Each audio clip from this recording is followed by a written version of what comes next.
বহুত বেছি টেনশ্যন আৰু ষ্ট্ৰেছ থাকিলে মুখত পিম্পলছ ওলাই নেকি? ইয়াৰ উত্তৰটো হ'ল য়েছ, ওলাই। কাৰণটো বুজি লওঁ।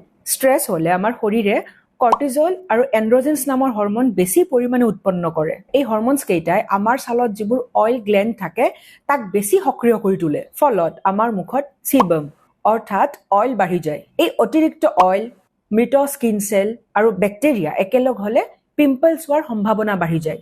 প্ৰব্লেম ইয়াতে শেষ নহয়। ষ্ট্ৰেছ, টেনশ্যনে স্কিনৰ যিটো হিলিং প্ৰচেছ তাকো শ্ল' কৰি পেলায়, মানে লেহেমীয়া কৰি তোলে। ফলত পিম্পলছ বেছিদিন ধৰি ৰঙা পৰি থাকে, ফুলি থাকে আৰু সোনকালে ঠিক নহয়।